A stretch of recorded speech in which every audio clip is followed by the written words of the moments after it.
So welcome to our webinar. My name is Dr. Angela Sim. I'm one of the associate consultants from Prince of Wales Hospital. We also have Dr. Michelle Lam here with us today, who is one of our specialist registrar from the same hospital. So we are very delighted to bring all of us to this webinar today. We do have a very important topic to talk about, and that is preterm birth. So just going to give a short introduction. So for many years, we have tried very hard to stop preterm birth from happening.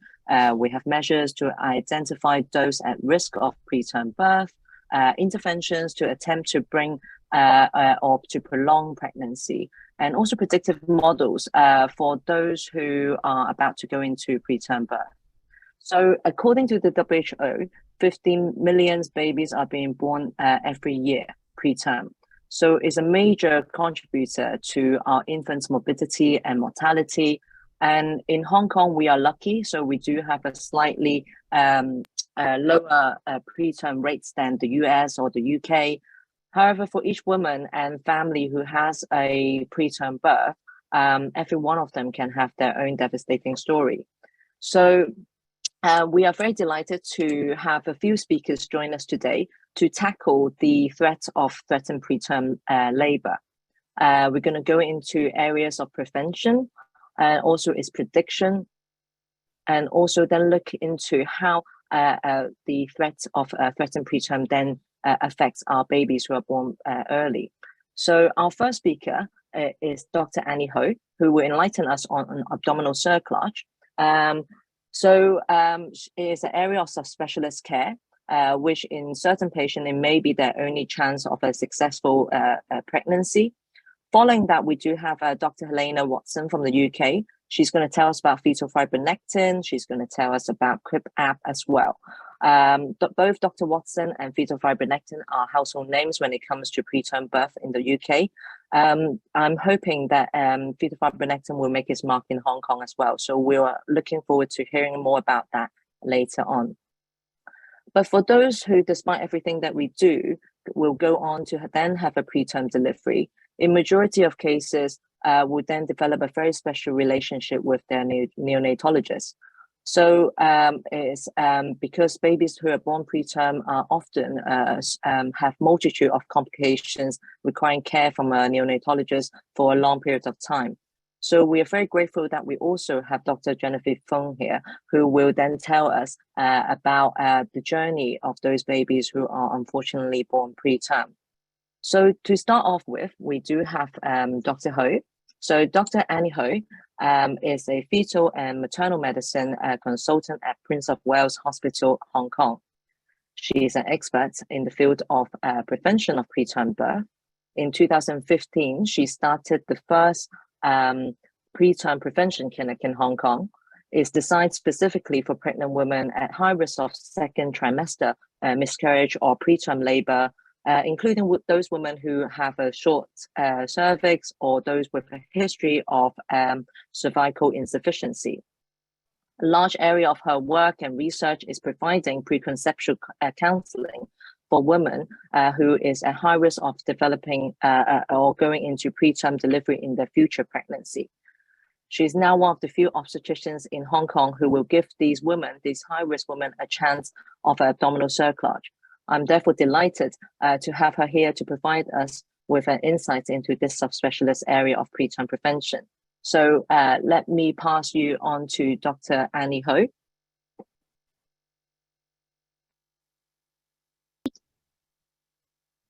Thank you, Angela, for your kind introduction.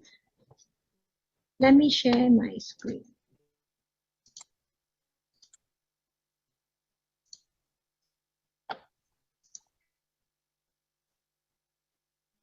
It's my pleasure here today to talk about open and laparoscopic abdominal cerclage as a measure for preterm prevention.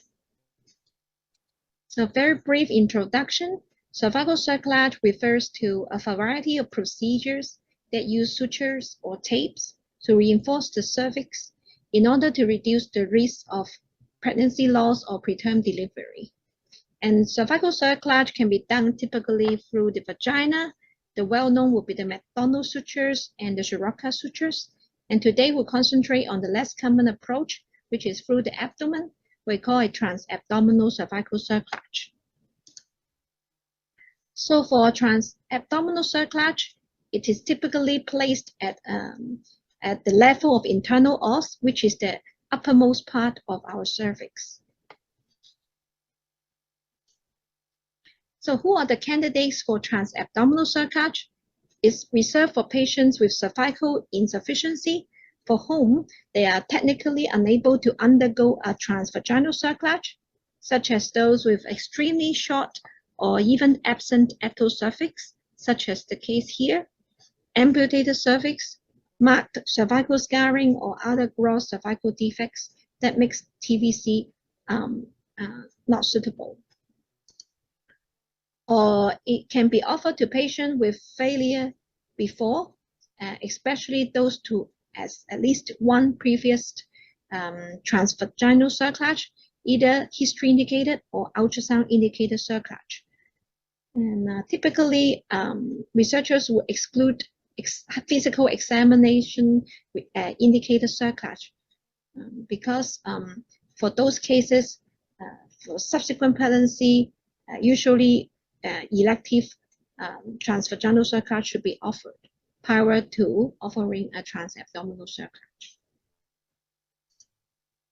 So there are different types of transabdominal cerclage. You can differentiate it by the approach, such as open approach, laparoscopic approach, or even robotic approach. And or we can differentiate by timing, such as a preconception or after pregnancy. So what are the evidence for transabdominal cerclage? The evidence is actually mostly come from prospective or retrospective cohort. There's only one randomized control trial, which was published 2 years ago, and it's called the Maverick trial, which is a multi-center randomized control trial. Compare the transabdominal cerclage with the transvaginal cerclage. It was conducted in the UK across 9 hospitals, and from 2008 to 2014. And in this study, they include women with failed transvaginal cerclage before, which is defined as failed cerclage with delivery at 14 to 28 weeks. And they excluded those with rescue cerclage. And these women were randomly assigned to either transabdominal cerclage, high vaginal cerclage, or low vaginal cerclage in a 1:1:1 ratio. The primary outcome is a delivery before 32 weeks, and the sample size calculated needed would be 129. So the researchers has randomized 133 women into 3 arms. And for the transabdominal cerclage, it's all by the open approach, and about half was done preconceptionally, and the other half is performed after pregnancy. And for the vaginal cerclage groups, they were all performed before 16 weeks of gestation. And in the end, about 111 women has the pregnancy outcomes available for intentional to treat analysis. In these studies, about 8 women had crossover treatment, like 2 cases in the transabdominal group switch over to the transvaginal groups, and 5 cases from the low vaginal groups switch to high vaginal group or transabdominal group. But because all these women had good outcomes, so even for the protocol analysis, there's no difference in terms of the outcome. For the baseline demographics, these women are comparable in terms of age, BMI, social class, occupation, and ethnicity. And all these women are very high risk. 95% had at least 2 late second trimester losses before, and the mean gestation for failed cerclage was about 22 weeks. So for the primary pregnancy outcome, which is a preterm birth before 32 weeks, actually the transabdominal cerclage group did the best. Only 8% of the women in this group developed preterm before 32 weeks, while compared to more than 30% in the vaginal surcharge groups. And if look at the fetal loss rate, which is defined as the late miscarriage and stillbirth, and only one patient had developed this problem in the transabdominal surcharge group, while more than 20%, slightly more than 20%, had fetal losses reported in the vaginal surcharge groups. So the office is able to show significant reduction in preterm birth rate, less than 32 weeks for transabdominal surcharges, and with a similar relative risk reduction of about 0.2, and the number need to treat about 3 to 4.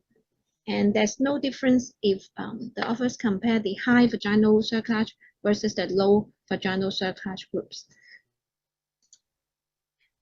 And also significantly less fetal losses comparing the transabdominal approach with the transvaginal approach, and with a relative risk reduction of 0.12, and the number need to treat is 5. So very favorable results for the transabdominal surcharge groups. And more than 70% of the patients is able to achieve term delivery in the transabdominal surcharge group, while less than 50% is able to achieve term delivery in the transvaginal surcharge group. And luckily, no neonatal death were reported in all arms. So for the serious adverse event is all reported in the transvaginal surcharge groups, which include 2 cervical tears, 1 sepsis, 1 cardiomyopathy, and 6 rescue surcharges. And for the transabdominal surcharge, no serious events were reported, but the authors also point out the limitation that they were unable to evaluate any long-term morbidity associated with multiple abdominal procedures, such as repeated cesarean section in future for this woman in this study. And if we look at previously published systematic review, which included all the retrospective or prospective cohort studies, and which is more than 40 studies, and actually we can see that the laparoscopic approach or the open approach both have very favorable pregnancy outcome. So in this systematic review, you can see that the lap approach is mostly performed in the preconception period, while for the open approach is mostly performed after pregnancy, which is reasonable. And if we look at the pregnancy outcome, and for the lap approach and the open approach, actually both has achieved a similar conception rate if only count the preconceptional ones. And for the first trimester loss rate, and as expected, the lab approach, as because more cases has performed preconceptionally, so there will be a higher number of first trimester miscarriage in this group, which is significant, about 7%. And for the open approach, there is significantly more second trimester loss, up to about 8% for second trimester loss, and about 13% in the preterm before 34 weeks. And it is significantly higher in this group compared to the lab approach. But the overall survival rate is very similar for both, nearly 90%. And if we exclude the neonatal survival, excluding first trimester lost, then actually the laparoscopic approach did better with a 96% survival rate compared to 91% with the open approach. So subsequently, there's another systematic review which is recently published, which include a few more studies, and similarly it shows significantly improved gestational age, neonatal survival rate, and fetal survival rate in the transabdominal surcharge patients. As for the safety, actually both procedures, either laparoscopic or open approach, were quite safe. There's not many complications reported, and only 1% for both. And that include like uterine perforation, which usually happens in the laparoscopic approach, and other small bowel perforation, injury, etc. And for the perioperative, post-operative miscarriage rate is slightly higher in the open approach, and there's a risk of conversion to laparotomy with the laparoscopic approach, about 1%. And for the open approach, there's slightly more cases with severe hemorrhage, more than 400 mils, Preterm, and a slightly longer hospital stays. And also the overall blood loss will be higher for the open approach, which is 110 mils versus 24 mils.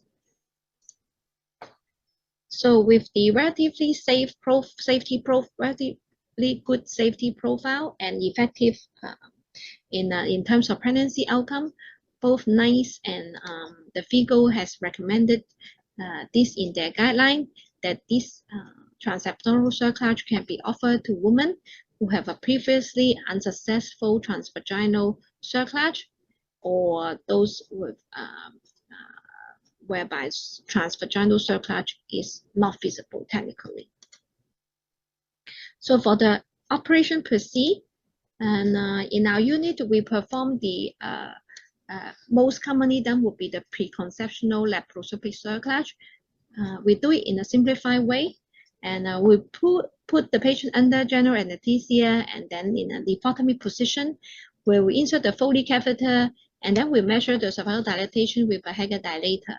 And then we'll insert the uterine manipulator, which help us to mobilize the uterus during the stitch insertion.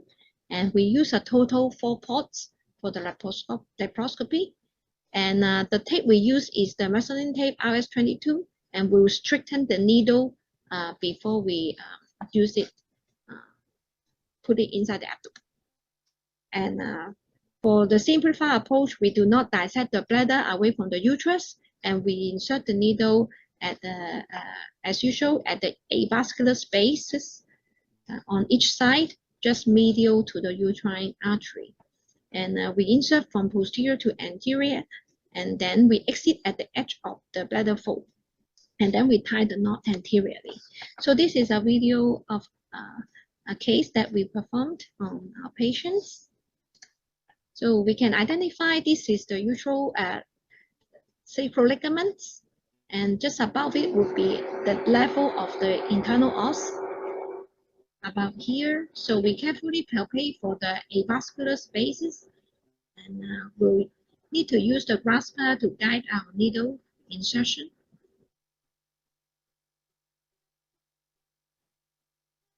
So we think here is the internal os. So we try to protect the uterine artery slightly with grasper.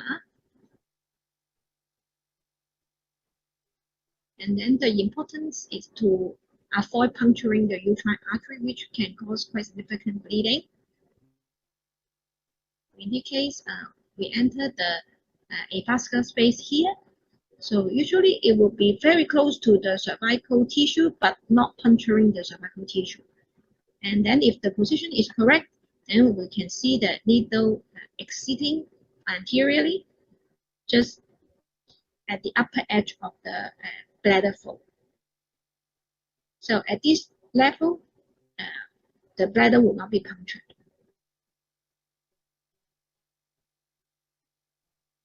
And usually after the procedure, we'll do a cystoscopy to confirm there's no suture inside the bladder.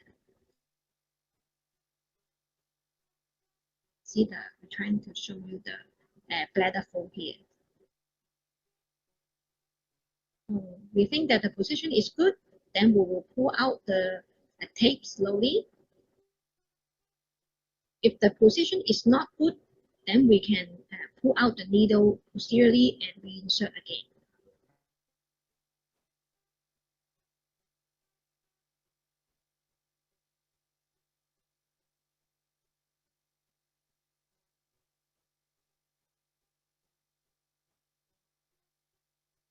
So we'll perform the same on the other side at the same level at the internal os.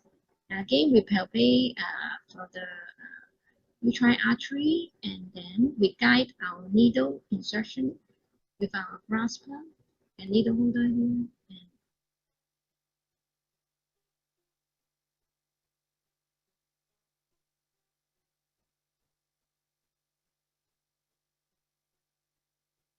And usually there will be not much resistance if we didn't puncture the cervical stroma. So you can see the needle exceeding at the same level on the other side. Then we check the position. If this is good, then we pull out the stitch. And then we tie the knot anteriorly, about 4 knots here. And then we cut short the vaccine tape. And we check posteriorly whether the stitch is tight enough, and we check that there's no trapping of any bowel or tubes, etc. And then the operation will be finished. So in a series from 2015 to 2019, we have performed 11 cases of laparoscopic transabdominal cerclage. And pregnancy outcomes were available for 10 cases. And because one case is lost to follow-up, we cannot find the patient after the operation, probably moved out from Hong Kong. And all these patients has confirmed cervical insufficiency with very poor obstetric history, such as recurrent second trimester loss, and some has very deficient ectocervix, where transvaginal cerclage is not visible. And some has already performed a transvaginal cerclage before, but with poor outcomes. So the upright outcomes, on average, we perform the operation in about 40 to 160 minutes, and the blood loss is in generally less than 20 mils. And there are 2 patients with some additional uterine anomalies, for which we can perform the uterine hemolysis and also the dissection of uterine septum for the uterine problem. And we had 2 complications. One is a uterine perforation by the manipulator. This patient has 5 cm fundal fibroid, which makes the manipulation of the uterus quite difficult. So with a forceful manipulation, then we puncture the uterus. But there's no bleeding, so there's no need to repair the uterus. And there's one case that we have the umbilical wound infection, which was treated with antibiotics. So for the pregnancy outcome, the earliest interval between the operation to conception is 4 months. And except the patient who lost the follow-up, all the 10 patients actually conceived. So the total number of conception is 13. So 3 patients has conceived more than one time. And there were 3 first trimester miscarriages. So that's 23%, and all were managed successfully with medical evacuation without removal of the stitch. And there is no second trimester losses. And all the pregnancy subsequently goes to a 3rd trimester, and 7 out of 10 delivered by elective C-section at 37 weeks. One case developed severe preeclampsia at 37 weeks and required emergency C-section. And the baby is normal. And one case developed preterm delivery at 29 weeks with painful regular uterine contraction, not suppressible by tocolytics. So we have to deliver by emergency lower segment C-section. Again, this baby also has a normal development. So, and there's also one case currently is ongoing pregnancy at 32 weeks, and we are planning for term delivery. So the outcomes for this pregnancy are good so far. And the 3 patients opted to remove the stitch during the season because of completion of family, and there's no long-term complication observed so far. So in conclusion, transabdominal cerclage is particularly valuable for women with cervical insufficiency in home, the TVC is not feasible or proven to be ineffective. And from the evidence, either laparoscopic approach or open approach can achieve a very good pregnancy outcome. So it really depends on the expertise, especially for the laparoscopic approach. If there's a laparoscopic expertise, then actually the procedure will be much easier with a lap approach and done preconceptionally.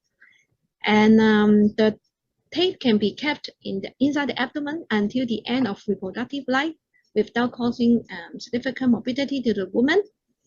And bear in mind that the cesarean section is necessary for all delivery. So we should not offer this procedure liberally, because repeated cesarean section also has its own problem or complications. So thank you very much for your attention. I welcome any question from you. Thank you. Thank you, Dr. Hui, for your inspiring talk on transabdominal cerclage to prevent preterm birth. We will have the Q&A sessions after all the presentations. And it certainly isn't every day where you will get to observe an abdominal cerclage operation. I do hope it is an operation that is required by a small number of women only, who unfortunately has failed other forms of treatment. However, for this small number of people, it may be a glimpse of hope for a successful pregnancy in future. Thank you very much, Dr. Hui, again. So next we will have Dr. Helena Watson, all the way from London, presenting to us the prediction of preterm birth. Dr. Watson, thank you for your time. Dr. Watson is an obstetrician with an interest in high-risk obstetrics, particularly in preterm birth. She has a PhD at the Women's Health Research at King's College London, developing and evaluating the QUIP app, which helps to quantify a woman's individualized preterm risk.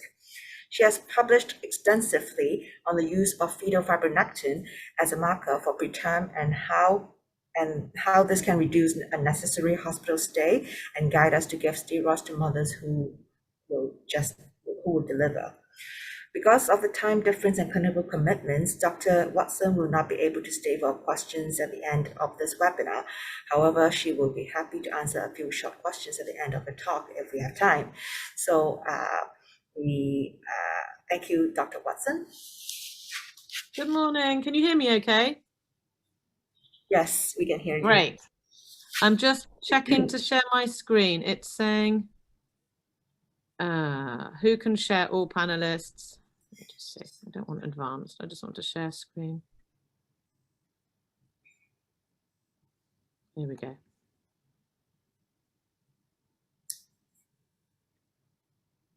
Yes, we can see your PowerPoint now. You can see me? Okay. Okay, is that showing a slideshow now? Yes. Yeah, fantastic. Yes. So I'm going to talk about prediction of preterm birth, and I'll focus on symptomatic women who come in with threatened preterm labour. The Wi-Fi isn't great in the hospital, so tell me if there's a problem with a sort of lag or anything, and you could always drive the slides for me. So I'm sure I didn't catch the beginning of the transabdominal cerclage, but I'm sure you've talked about the global problem of 15 million babies born a year that are premature. Your rate is lower in Hong Kong than ours is in the UK. But then also just to mention the huge psychological, sociological, health economic costs of premature birth. And the problem is definitely getting worse globally because of things like IVF. So why do we want to predict preterm birth? There's three real reasons. One is because sometimes we can prevent it altogether, or we can shave a few critical days off important gestations. And as we know, just the difference between 24 and 25 weeks makes a massive difference to babies' morbidity and mortality. Sometimes we want to predict preterm birth so that we can find that window to give important treatment, such as steroids or magnesium sulfate, or transfer them to somewhere where they're going to get the right neonatal care. And thirdly, we do it to provide information for women. It may be that, and their families, it may be they've had a preterm baby before, so we can reassure them that it's not going to happen again. we can stop them having too many appointments, or we can, you know, or we provide information, you know, you're not going to have the baby now, but maybe you'll have this baby a little bit early, so don't go on holiday. Make sort of get social plans in place.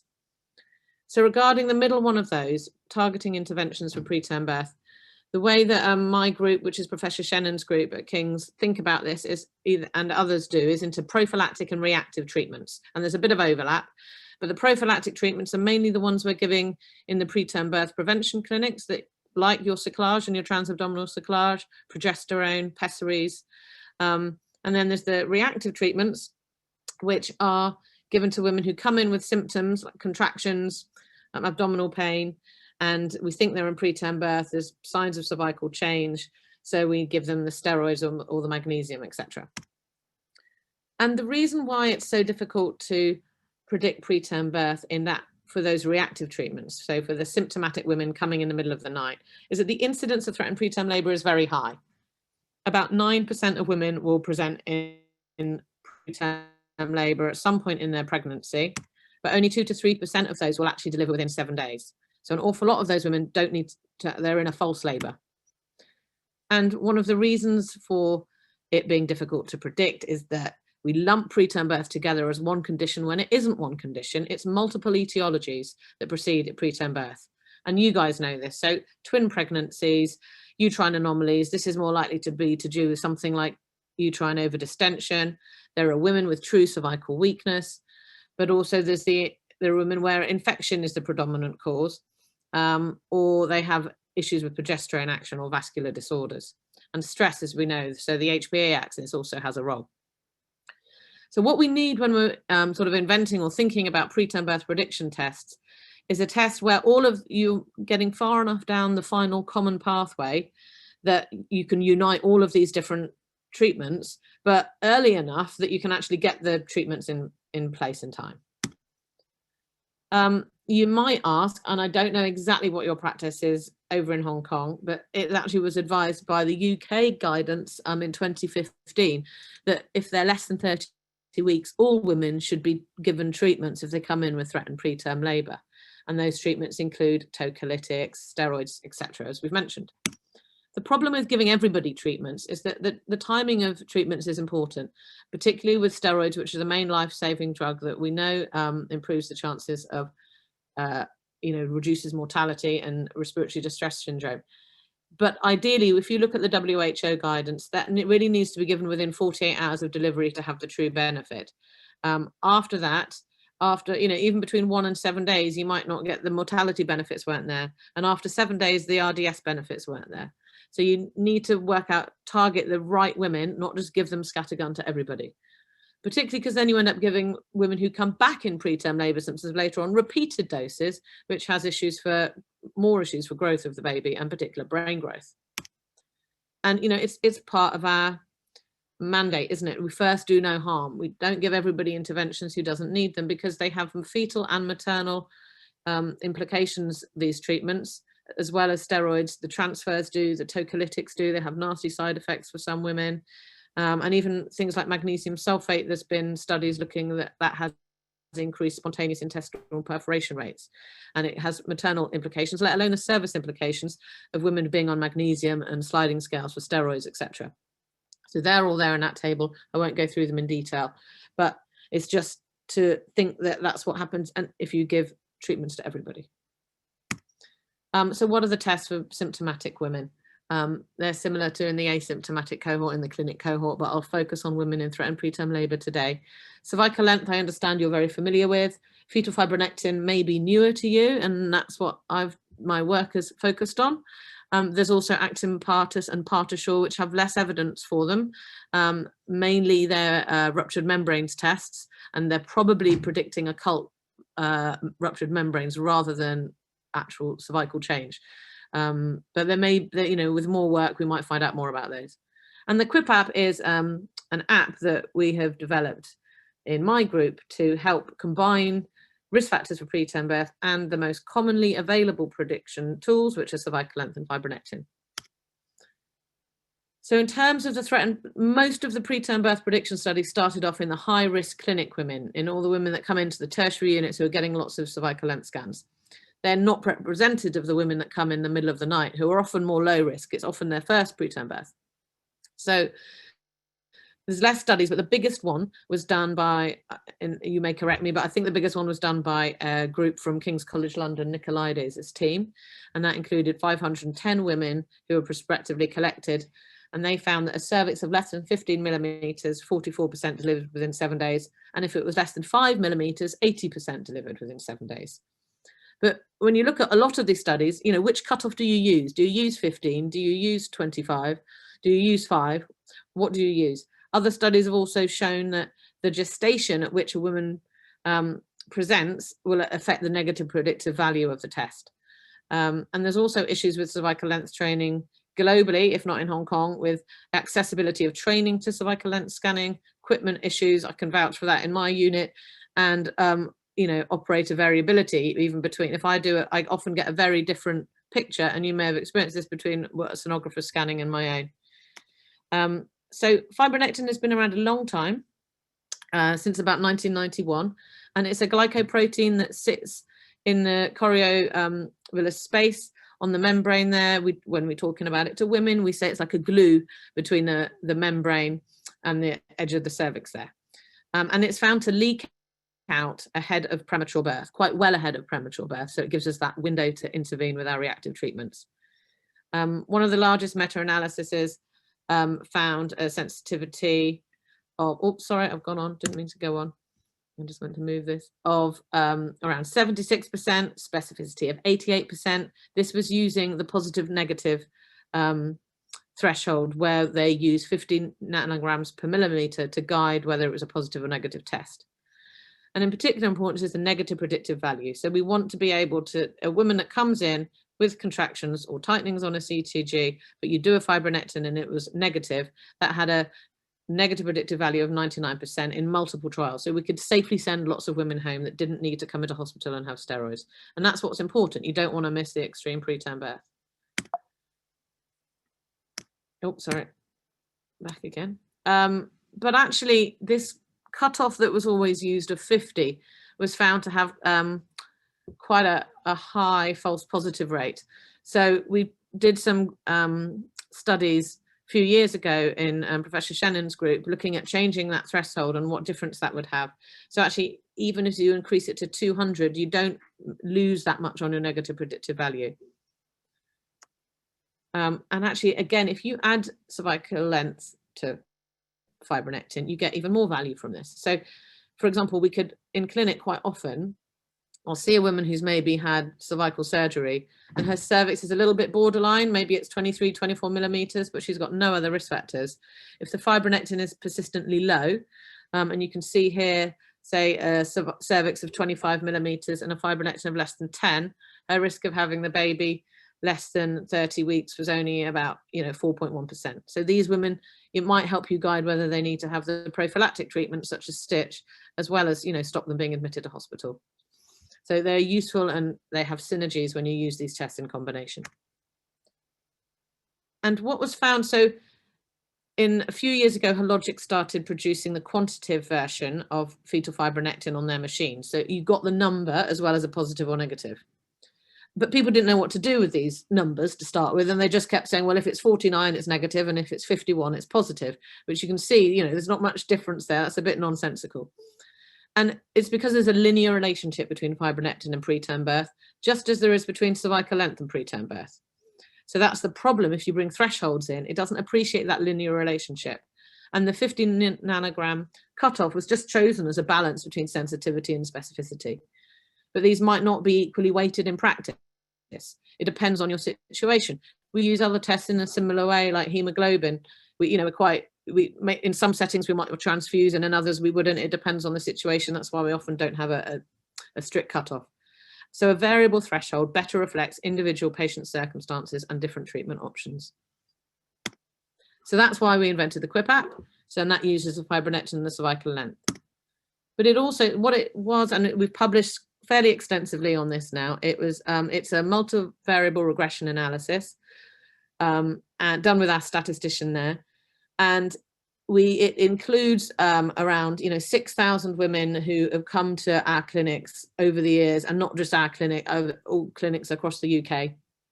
And we found that if you have fibronectin and cervical length in, for symptomatic women, the significant variables you need to put into the app were twin pregnancy, previous premature birth, and previous cervical surgery. That isn't to say that smoking, for example, wasn't important. It just wasn't important enough to overweigh what the cervical length and fibronectin were adding to that formula. And this is what the app looks like. You can download it now. It's free on Android and Apple, and then we have a website version. And you just put in, it's about 8 questions. Does she have symptoms of preterm birth? This is the symptomatic side. There's an asymptomatic side as well, so make sure you're using the right page. Does she have previous cervical surgery, a previous premature baby or preterm rupture of membranes? Is it a singleton or twin pregnancy? It's not probably, there weren't enough triplets in our group to validate it in triplets, but probably you could, use the twins and it wouldn't be far off. And you put in the gestation and cervical length and fibronectin if you have it. If you've only got one of those things, you can use it just in cervical length, you can use it just for fetal fibronectin, and it will, you leave the other one blank. And it will give you these percentage risks of delivery within clinically significant timeframes. So it depends on your situation. Often we use the one, how much percentage risk is there within a week can be useful for making treatment decisions. But for women, they might be interested in some of those later gestations as well, particularly say she's had a 33-weeker before, so we can tell her what her chance of having a baby before 34 weeks is. So what threshold do we use in practice? What percentage risk on the QIP app do we use in practice? This was something that we looked at in my RCT of 13 centres around the UK. It's important to say that the percentage, so what we looked at, because this was what a sort of Delphi consensus decided of experts thought would be a good percentage risk, and equates a little bit to your sort of less than 25 millimeters on a cervical length risk, that if the risk of delivery on the QIP app was more than 5% within 1 week, that woman should probably be given steroids, admitted and transferred to a unit with appropriate neonatal expertise. And if the risk was less than 5%, which the vast majority of women will have less than 1%, she can go home. But this is emphasizing again, this is a decision-making aid, not a dogma. And if you had a woman with 4.9% and she's contracting in front of you, you're not going to send her home. We looked at whether using that percentage risk would reduce transfers and admissions, and it didn't seem to, and we think that's because actually the behavior of all the study sites was so good during the trial. There was a lot of Hawthorne effect, and actually all the control sites were using quantitative fetal fibronectin already. But what this trial did let us find out was that this 5% risk was very safe. There were no adverse events, there were no people sent home and had preterm babies at extreme gestations, less than 30 weeks, for example. And in fact, there were some more sort of missed steroids in the control group than in the QIP app group. Clinicians were quite happy to follow this 5%. The adherence to this risk was sort of 85, 90%. And it did look, I don't think it was significant, but there was a trend towards better timely steroid delivery in the QIP app group than the control group. This big trial also allowed us to do a large external validation of our QIP app algorithms. And this is, rather than sensitivity and specificity, when you're doing a continuous variable predictive statistics, you use an area under the curve. I'm sure you know this. And a ROC area of about 0.9 is an excellent predictive value. If we compare the QIP app to a sort of treating everyone strategy, which many places do, and some of our guidance suggests to do, we can, if everybody stuck to that 5%, so we modeled this, that you'd reduce your inappropriate admissions by 93%, 93.9%. I don't know if this is useful, if the QIP app is something that your units think about if you bring in fetal fibronectin. We also created a toolkit to help implement the QIP app into new sites. This has everything from business models to lanyards, stickers, training, videos, flowcharts to go up in clinical areas, and frequently asked questions. This is all available on the BAPM website, which is the British Advisory for Perinatal Medicine. And this was also promoted via our NHS England's Saving Babies' Lives Care Bundle. We've also talked about, we've done research into what clinicians, as part of that trial, what clinicians thought of the app. And they found that These are direct quotes from clinicians using the app during the trial, which you can read. But in case you're just listening, they like the fact that they could use their phones, not logging into computers. It was good to sort of reassure women, and with cases that are a bit more borderline. You could personalize the risk better by giving people an actual risk. And there's also, I should have, if for women that don't like numbers, if you click on the app, there's a donut ring that shows a visual representation of risk. But most women quite like to have the percentage risk. They'd like something, a hard piece of information. Some found it didn't really tell you anything you didn't know, but it put a number on what you were thinking already. But it was emphasized that it's a tool and it shouldn't override your clinical judgment. We're not the only group to be doing preterm birth prediction algorithms. There's another one which comes from Birmingham in the UK, which is showing again that fetal fibronectin has if you use it in a prediction model with other sort of risk factors, you can get very high area under the curves. But I think that their prediction model is only going to be available on a sort of UK database. I don't think there's any plans for an app at the moment, but you can look at it. It is further evidence for the predictive capabilities of quantitative fetal fibronectin. I don't know how I'm doing for time. Have I got time to do a very short couple of cases? Hi, Ellie. I think maybe we should do one or two. Is that okay? Yeah, they're only very short. It's just to demonstrate the app. Sounds good. And I sort of good. So this is a lady who'd had a previous LETS, and she came in tightening at 26 weeks and 2 days, and her urine was clear, and her FFN was 70. So when we used to use FFN as just a positive negative, this would have been a positive test requiring lots of treatment. And you know, you would have thought she's had cervical surgery, she's quite high risk. Actually, when you put her numbers into the app, and this is even without a cervical length, her risk of delivery within the next week was only 1.1%. So she didn't need to be admitted, she didn't need steroids. But the other numbers on the app will tell you actually, but her risk of delivering the baby before 37 weeks is still quite high. She's got a 1 in 3 chance almost of the baby coming out. So you're giving her that information for later on in pregnancy. You might say, come back in a week and we'll repeat the test in case things are getting worse, or in case this was a false positive because of recent intercourse, because I should have mentioned fibronectin can be, that's one of the reasons for their false positives. So it gives a bit more information and you can just tailor the treatment a bit better, but you don't have to do a sort of treat all. So that was 1.1%. And then another case. So this is just sort of demonstrating where the app gives you sort of more targeted information for high risk women. You've got a twins coming in, 32 weeks, and her cervical length is a bit on the low side, 20 millimeters, but her fibronectin is what would have been called negative, so 30. But actually with her 30, even with her, because she's twins, and whereas if you just used a one size fits all, it would give you a risk under 5%, but because she's twins, the app recognizes this and her risk is 6.8% within a week. So, I mean, I'm sure women like that, if you had a cervical length, you would probably admit them anyway and give them steroids because she's twins. But we'd certainly recommend it in this case, even if, you know, this would have been a negative fetal fibronectin in other settings. So in summary, premature birth interventions are time critical and they may do harm, so they need to be targeted to the right women. I think there's strong evidence for the usefulness of cervical length and quantitative fetal fibronectin, and where possible and time allows, using them together is great. Risk is on a continuum rather than falling around thresholds, and this is why the QUIP app is a good way of combining biomarkers and individual risk factors for women, and there's plans to introduce new risk factors that we're finding out all the time regarding preterm birth, so it should evolve. Thank you. I can take any questions now if you like. Questions, yeah. Let me see if there's any questions.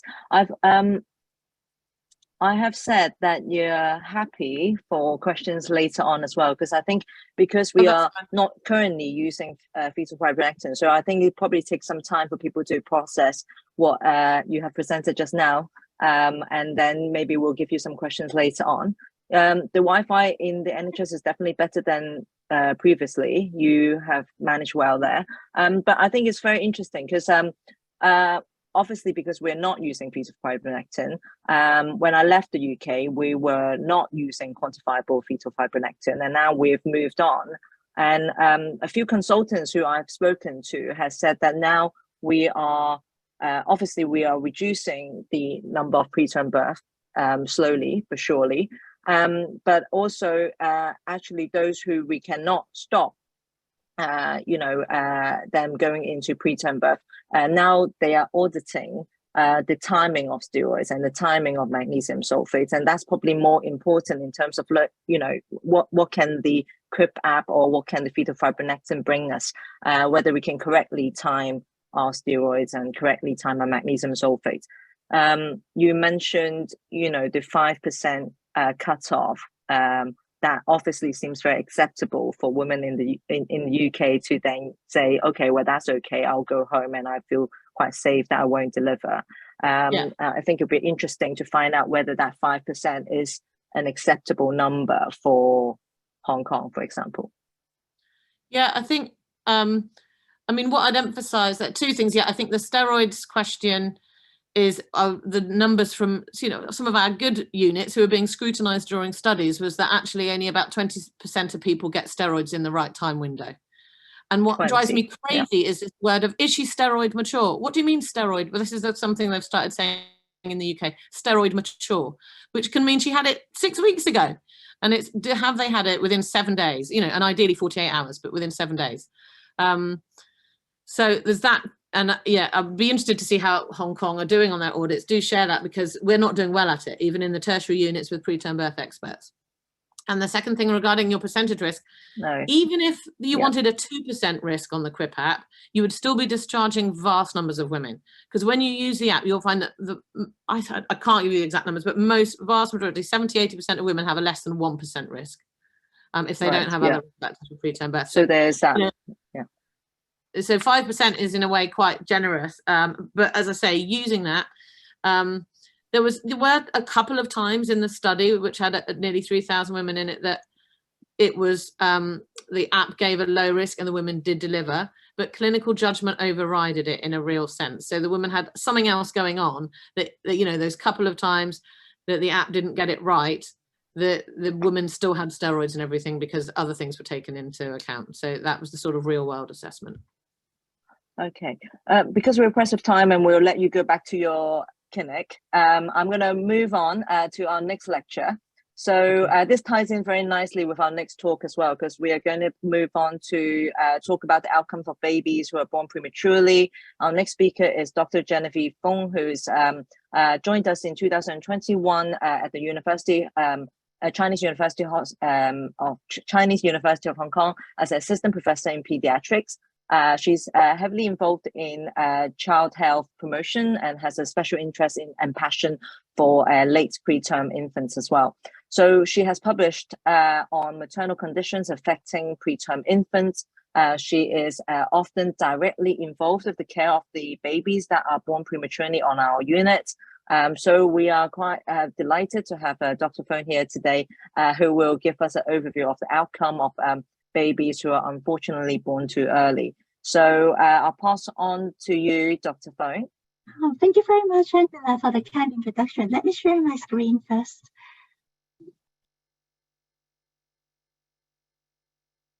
Okay, can you see the screen? Can you see my screen? Yes, I can. Okay, so dear colleagues from ONG department in Hong Kong and UK, thank you very much for your invitation to join the webinar on preterm births. And I really learned a lot about preterm births in the past hour. So in perinatal medicine, as Angela has said, obstetricians and neonatologists work together to provide the best care for mother and baby. And after preterm babies are delivered, they will stay in our NICU for a period of time for management of their problems, and then they go home. So what happens after they go home? In the next 20 minutes or so, let us go through some interesting and important aspects of pediatric outcomes in preterm babies. Oh, one moment. Okay. So just some simple terminology here. I think you all know this. So preterm birth is delivery before 37 weeks. And those babies who are born before 28 weeks, we give them a label extremely preterm. For 28 weeks to 31 weeks 6 days, they are very preterm. And for 32 weeks to 33 weeks 6 days, they are moderately preterm. And for 34 to 36 weeks 6 days, they are late preterm. And this terminology has been increasingly used in the literature, and it sort of helps us to define different stages of preterm delivery. And obviously, those with the extreme preterm babies are those that needs the most care, and those which are more vulnerable to long-term problems. So, as a topic of our talk is pediatric outcome of premature babies. First of all, let us look at some statistics. This graph shows the birth rate from 1997 to 2021 in Hong Kong. So 20 plus years ago, the birth rate was around 60,000 births per year in Hong Kong. And it rose to a peak almost to 100,000 in 2010 due to the double entry permit era, where many mothers who are non-residents in Hong Kong came to Hong Kong to give birth. And although I gave it a happy emoticon, it is not a healthy situation because the sudden increase in birth rate overwhelmed a lot of our resources. After that, this was not allowed, and the birth rate decreased gradually back to baseline. However, in the past 2 years, due to the COVID pandemic and other situations, the birth rate has actually been steadily falling to an all-time low of 38,684 in the year 2021, which is only 60% of what it was in 1997. Again, this is not a healthy situation, and for the first time, our death rate has exceeded our birth rate. But how to rectify this is beyond our scope today. However, Hong Kong is not the only city experiencing a decrease in birth rate. This is also a problem in USA. And this is a graph in USA from 1970 to 2020, published by the CDC. And birth rate in USA has also decreased from around 4.2 million in 2010 to just 3.7 million in 2022. So our ONG colleagues published a publication called the Territory-Wide Audit every 5 to 10 years with comprehensive perinatal data for all HA and private hospitals in Hong Kong, and it is very useful. And this table is taken from the audit, and it shows the number of preterm delivery for each gestation. And as you can see, the percentages are quite consistent. The numbers below the red line are all the preterm deliveries. So for example, in 2004, the number of preterm deliveries is around 7.2%, and in 2014 is around 7.1%. And so the preterm birth rate is usually around 7%, which accounts for about 4,000 preterm deliveries in the whole of Hong Kong every year. And this is a graph derived from the data extracted from the Hong Kong Territory-Wide Audit. The distribution of preterm deliveries are similar to that in Western countries. The late preterm deliveries comprises around 75% of all preterm deliveries, whilst the moderate preterms comprises about 22%. And the extreme preterm, which has gestation less than 28 weeks babies, only comprises 3.7 to 4.7%. And as we can see, the percentage of extremely preterm neonates are around 5%, which is around 200 babies per year. However, these are the infants that require the most intensive manpower and resources, and all these should be taken into account when we are planning for the future. And one important cause of preterm birth is multiple pregnancies. And this graph shows the preterm birth rate of multiple births. Around 60% of multiple births are delivered preterm. And of these, 2/3 are late preterm and around 1/3 are early preterm. And one important data is the gestation-adjusted mortality in Hong Kong. And this graph here is the neonatal mortality, which is very high, up to nearly 100% for neonates who are 22 to 23 weeks, but drops very rapidly to less than 50% to those delivered in 24 weeks. And as we can see, this is the neonatal survival rate in this table here. So we are doing quite well actually in those who are above 24 weeks gestation. So 65% and then all the way up to 99% for those who are 32 weeks. But it's those under 24 weeks that we need to try and do a bit better. So after going through that brief epidemiological run through, this is a brief summary of our findings so far. So the annual delivery rate in Hong Kong is 40,000 to 60,000, but on decreasing trend in the past few years. Preterm delivery rate is around 7%. Neonatal mortality rate is 1 to 1.2 per 1,000 live births, and it is actually one of the lowest worldwide.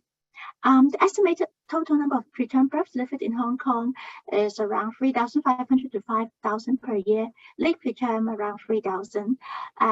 Very preterm to moderate preterm 700 to 900 per year, and extreme preterm about 200 per year. So just now we looked at the survival rate of preterm infants. In addition to survival, long-term complications are also very important. So when considering long-term outcome, there are two major aspects that most pediatricians and parents are most concerned about. And those are the respiratory outcome and the neurodevelopmental outcome. So for the rest of the talk, I will concentrate on these two aspects. There's been a lot of interest in respiratory outcome for preterm infants in the past decade. In the past, most studies on preterm neonates have just looked at very short-term outcomes like RDS, BPD, duration of ventilation, oxygen, etc. However, the care of preterm babies do not stop when they leave hospital. Therefore, there are more studies coming out looking at the long-term respiratory outcome of these babies as they grow up into teenagers and adults. When talking about long-term outcome, one very important condition to talk about is BPD. And BPD, or bronchopulmonary dysplasia, is also called chronic lung disease. And as the name suggests, it can cause chronic respiratory problem in children. So let us go through briefly the mechanisms of BPD. BPD is defined by continued need for some form of respiratory support, either oxygen or assisted ventilation at 36 weeks post-menstrual age. And it's much more common in lower gestations, in the extreme low birth rate or the extreme preterm group. And this table shows incidence of BPD at different gestations. For the extreme preterms, incidence is very high, 90-something%, but decreases steadily with higher gestations. And so that is down to 25% only in 29 weeks gestation and below 10% at 31 weeks. So for those babies with BPD, what exactly is happening with them? So for babies delivered preterm, the normal development of the respiratory system and alveoli is disrupted. So the more preterm they are, the earlier the disruption happens. And the lungs will continue to mature after preterm birth. But as the exudative conditions are very different, the lung is not able to mature normally. And so BPD develops. As a consequence, the whole airway of the baby can be affected. In the distal airway, the abnormal alveoli and blood vessels lead to inefficient gas exchange. The small airways undergo structural remodeling with epithelial injury, edema, smooth muscle hyperplasia, and bronchial reactivity. And for the central airways, preterm infants are prone to airway malacia, like tracheomalacia and bronchomalacia. And all these will lead to long-term respiratory problems. And with the pathophysiological changes in BPD, we expect these preterm infants may then have respiratory problems as they get older. So the next question to address is, how long do these problems persist and what is the severity? And as the babies are discharged into the communities, colleagues from other specialties may be involved in the care as well, like our respiratory specialists, our general pediatricians, our family physicians, and our A&E physicians. And so I've categorized the respiratory problems of neonates into different stages in life, from early childhood to school age, and then adolescents and young adults. And in order to provide an objective assessment of the problem, most studies look at a number of outcome measures.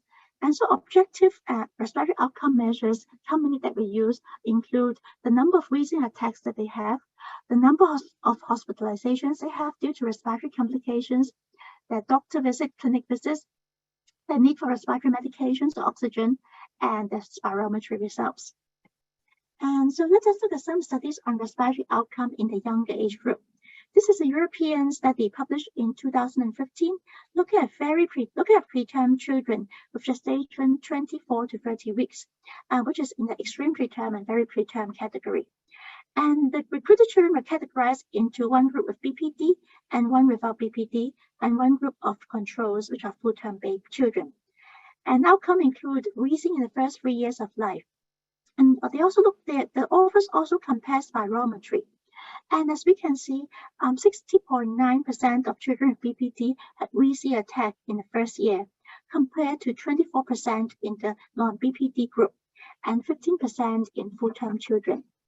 By the time they come to the third year, The percent of children with Bs had dropped to 34.8% in the preterm group, but it's still significantly higher than the non-BPD and full-term group. Therefore, the conclusion is that wheezing is definitely more common in BPD preterm babies. And next, the authors looked at the baseline spirometry of these infants. And from this table, we can see that the FEV1 is significantly lower for the BPD group, which is 75.3% compared to the other groups. Preterm is 89% and full-term is 91% predicted. And the FEF 25% also showed reduced lung function with obstructive pattern. And this next study was performed in Alberta, Canada. This study recruited a total 1,212 preterm babies admitted to NICU from 1995 to 2007, and respiratory outcome at 4, 8, 18, and 36 months corrected age were analyzed.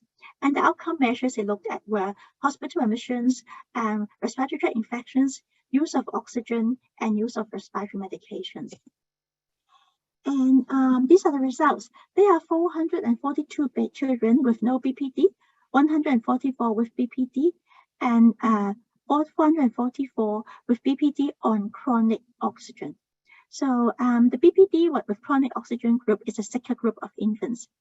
And at 4 months, 8 months, and 18 months, the group of children with BPD on oxygen did the worst, with the highest percentage of hospitalization, the highest number of doctor visits, the highest antibiotic use, the highest number of respiratory medications used, and oxygen use also, compared to babies with the BPD but no need for oxygen and full-term babies. And the same results are seen during assessment at 36 weeks. At 36 months. At 36 months, 31% of children with BPD with chronic oxygen dependency had more than 3 doctor visits in the past year. 42% still required respiratory medications, and 9.5% still had episodes requiring oxygen, which is much higher than the other groups. Therefore, the conclusion is that children with more severe BPD on oxygen are more likely to have more doctor visits, need respiratory medicine, and supplemental oxygen compared to those without BPD. And from the previous study, we find that children with history of BPD have significantly more problems in the first 3 years of life. So what happens afterwards when they go into primary and secondary school and as they grow up? So this study was published in the year 2021. It's an observational longitudinal retrospective study where they looked at 5,793 very low birth weight infants, and then 11,500 match controls born between 1998 and 2012.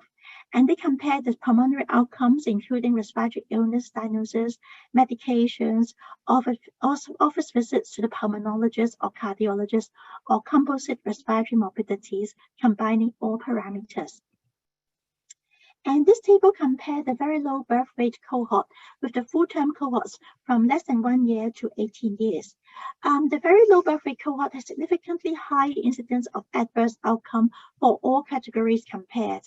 Any respiratory diagnosis, purchase medications, specialist office visits, and composite morbidity. Composite morbidity is an integration of all respiratory outcomes, and this significant difference persisted all the way from less than 1 year old to adolescents when they are 12 to 18 years old. However, one reassuring news is that the composite respiratory morbidity, although it persists, it does decrease with age. And this graph shows a change in composite respiratory morbidity from less than 1 year old to 18 years old. At less than 1 year old, the composite respiratory morbidity was more than 60%, which dropped to 35% at 2 years, and then to 10% at 6 to 12 years, and then to less than 10% at 12 years. So they do get better, but they are still not as good as full-term children. And so what happens when these children grow even older and they go to university? This study is the meta-analysis of the lung function of FEV1 of young adults with history of BPD. The age of assessment is 17 years old onwards. And even at this age, all studies showed poorer lung function with reduced FEV1 compared to those without BPD. So as you can see, even when they get older and go to university, the situation has not completely resolved. And finally, this is the ESTER preterm birth study, which is a North Finland cohort, where they recruited infants in the pre-resurfactant area, and those infants were categorized into 3 groups: early preterm, late preterm, and term. And the infants were followed up for 23 years with full demographic data documented. And they performed lung function tests for these subjects at the age of 23 years to adulthood and compared lung function between the 3 groups. And from the early preterm group, we find that FEV1 over FVC and FVF 25 to 75 is still lowest in those adults who have BPD at neonates. However, for the late preterm, there is not much difference by the time they reach adulthood. So from the studies described above, it seems that preterm babies have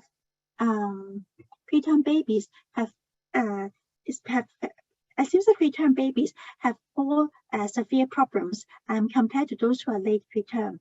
However, as they grow older, we want to follow them up. So how should we follow them up? Should we have regular respiratory assessment?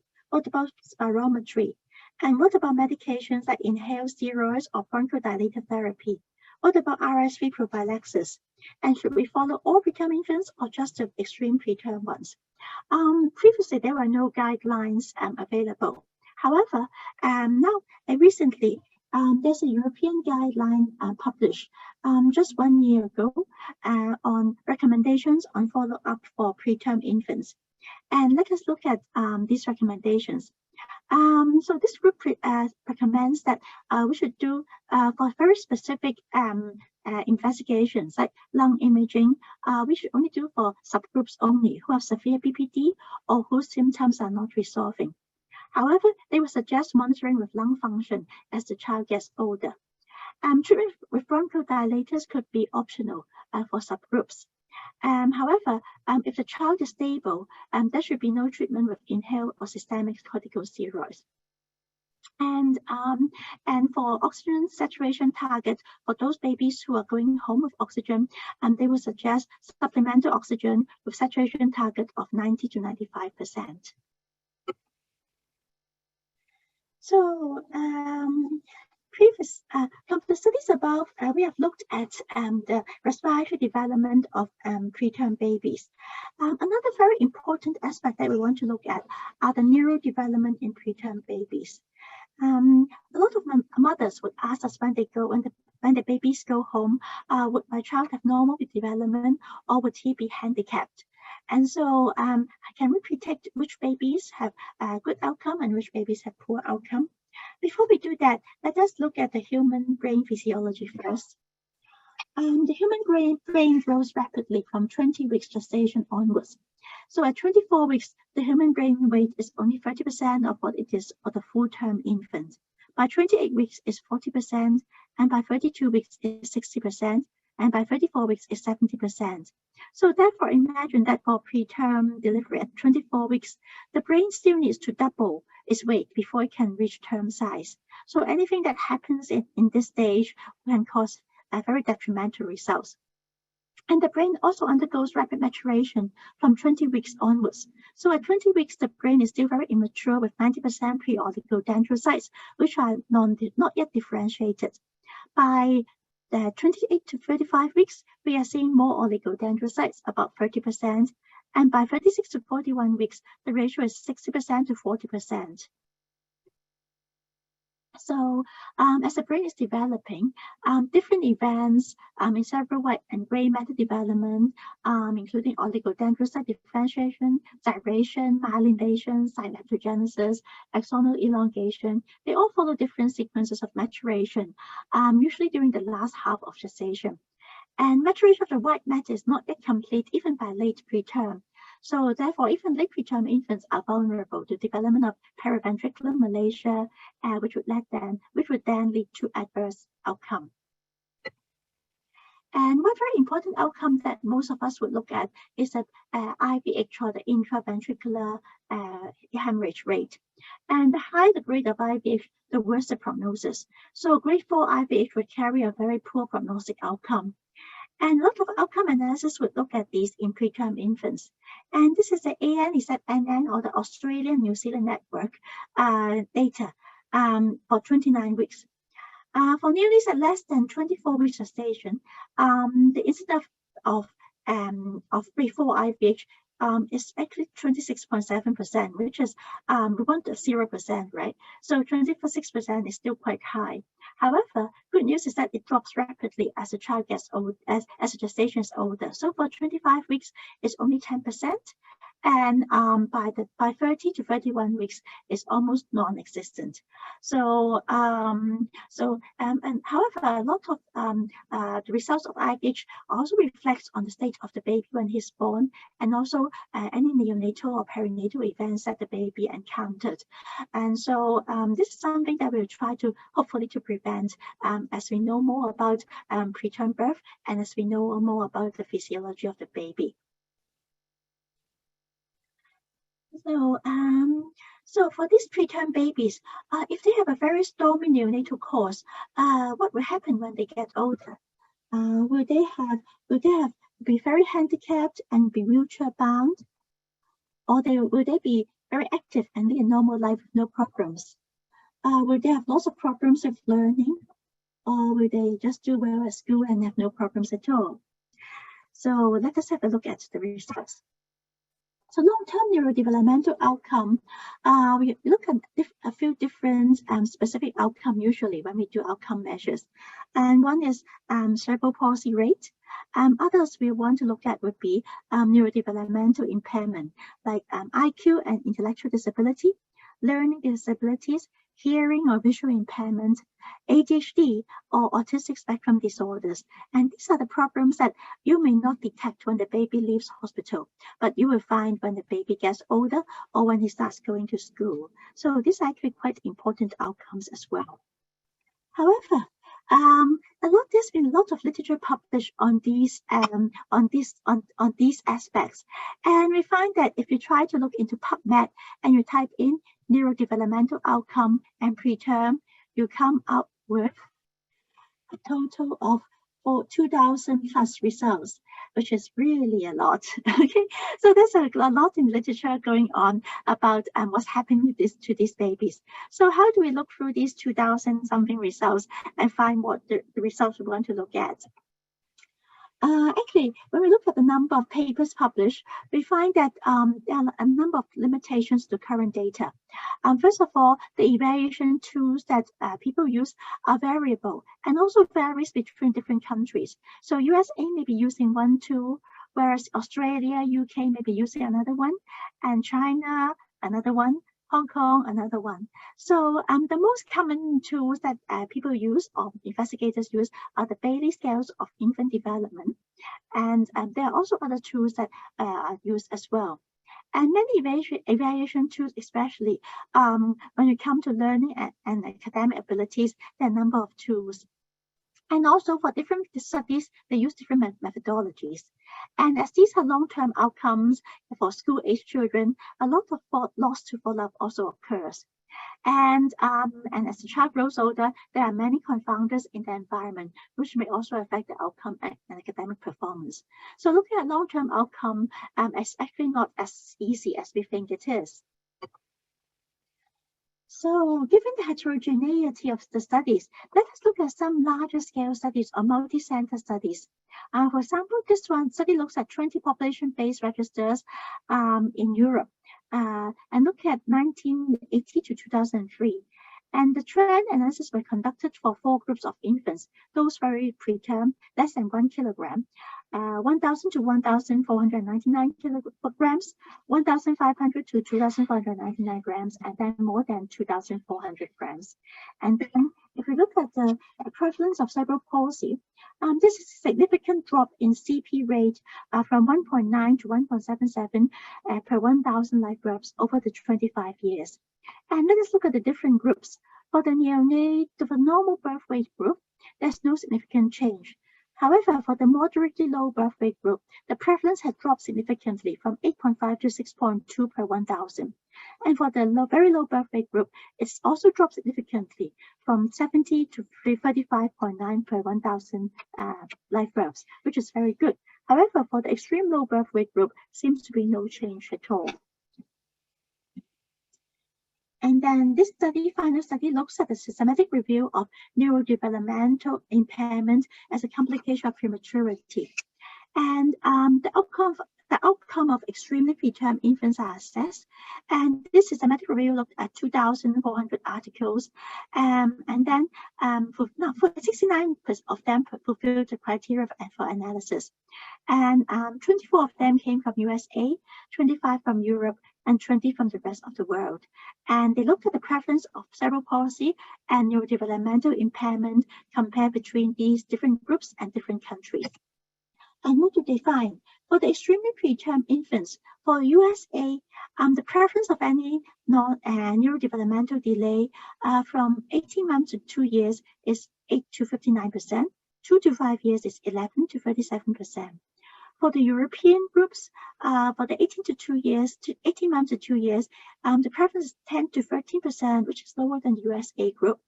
For 2 to 5 years is 3%, also reported to be lower than the US group. And more than 5 years is 9 to 19%. And for other countries, the prevalence for the 18 months to 2 years is 15 to 61%. It's quite a wide range. And for 2 to 5 years, it's still quite high, 42%. And then this table is actually taken from UpToDate, and it summarizes the main large-scale studies performed in extremely preterm groups over the years on neurodevelopment. Some of these you probably recognize, like the very famous EPICURE studies in UK and the EPIPAGE study in France. However, as we look at the table, we can see that outcome measures also varies between studies. Most of them look at the rate of cerebral palsy. Some of them also look at cognitive impairment, etc. Some studies found the low rate of cerebral palsy for around above 10%, like EPICURE studies, whereas others show cerebral palsy in 1/3 of the survivors. And for cognitive delay, incidence ranges from 10% to up to 70%. So I think that there's a lot of variation between countries and between groups as well. And so just some final statistics for preterm infants. For the incidence of major disability, 15 to 25% of surviving preterm infants have major disability defined as any one of the following, evaluated at 18 to 24 months of corrected age. And these include significant cognitive and/or motor impairment, which is a score of more than 2 standard deviations between the mean of a standardized test. Which is 10 to 15%. For the cerebral palsy rate is 6 to 12%. For hearing loss requiring hearing aid is 1 to 3%. Blindness is 1 to 2%. And infants with severe neurodevelopmental delay at 18 to 24 months are more likely to have persistent disability throughout childhood. However, some may have improvement in cognitive function. And infants with milder disability are more likely to improve as they get older. And very, very finally, how for these babies who are delivered preterm, how should we follow them up? Like the respiratory outcome, previously there are no guidelines. However, recently, UK has published a nice guideline on how to follow up development in young people who are born preterm. And it's quite a detailed guidelines detailing which infants should be followed up and which infants have risk factors which should be followed up and how we should follow them up. And a follow-up includes a hair developmental assessment at 4 years old, and also earlier assessment when they come to visit the family physician. And this is the Hong Kong program for follow-up for extremely preterm children. So on discharge, for the extremely preterm babies, they get referred to occupational therapy and physiotherapy. They get referred to CAC, which is the Child Assessment Center, to assess their development. And they also get referred to ETC, which is early developmental training. And then before they are 1 year old, they receive regular training and assessment by the physiotherapy and occupational therapists. And then by around 1+ year, they receive assessment by Child Assessment Center, which is the comprehensive neurodevelopmental assessment. And then according to the outcome, they will get the training they need. And then before 2 years old, they will start to have some early training in the early training center. And from 2 years to 3 years old, they will continue with early training at the early training center as needed by the physiotherapist, occupational therapist, and or the speech therapist. And they will continue follow up with pediatrics and also other specialties for their preterm problems. And then between 3 and 4 years, they will get another assessment on their development by the Child Assessment Center. And then they will get advice on schooling. So whatever school they goes to, they will receive advice by the CAC. Either they will go to mainstream school if they're doing well, or they may need to go to a special training center or integrated training center, which is infants with disability mixed with infants who are normal. And then they will receive continuous training and assessment as they get older. So finally, the conclusion. So preterm children are at risk of long-term respiratory and neurodevelopmental complications, which may persist through childhood to adolescence. And more severe complications and disabilities are present in the extremely preterm groups, and those require close follow-up. And current studies on long-term outcome are very heterogeneous. And so large-scale and well-designed studies are needed.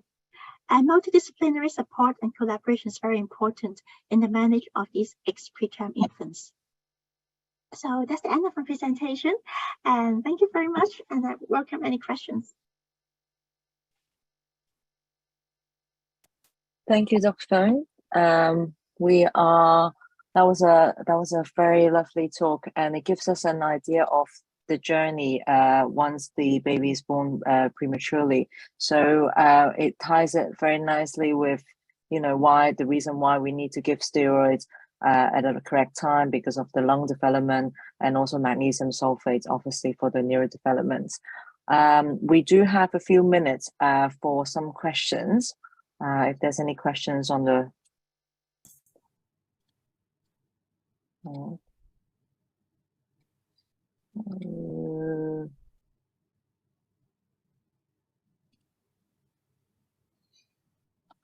or if you find any questions later on, you can email us through our website, and so we'll forward them to our speakers.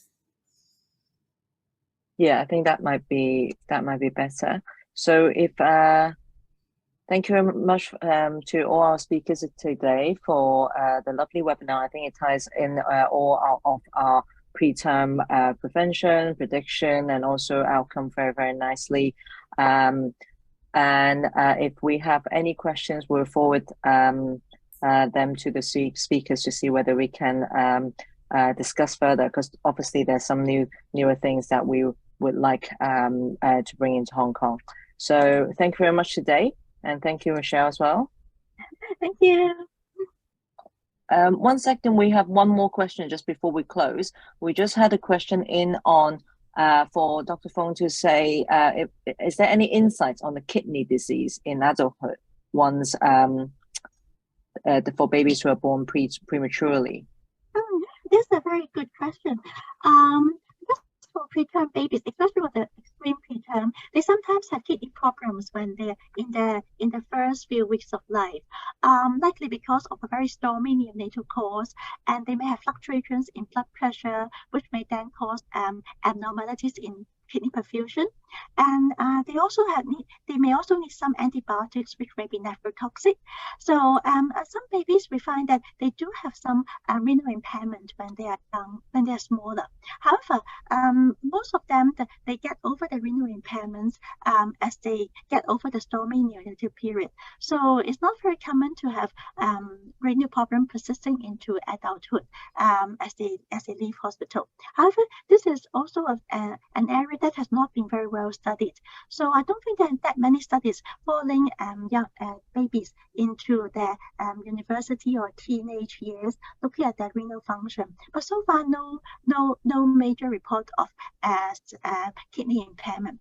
Another very interesting thing to talk about would be that we now find that for some babies, like babies who are born with preeclampsia, they tend to have, we find that as they grow older, they tend to have slightly higher blood pressure compared to like non-preeclamptic children. And this may be due to like some vascular remodeling when they were born. And so this is related to more the blood pressure, but maybe also related to some renal cause as well. So which we don't know. So it would be something interesting that we can look at. Thank you. Obviously, I'm sure because of the timing of the talk, you're only able to cover a certain a number of complications that arises from a premature baby. But obviously, it's a multi-factorial thing. But thank you very much again to all our speakers. I hope you've all enjoyed this webinar. And if there's any questions, please feel free to email in. Okay, thank you.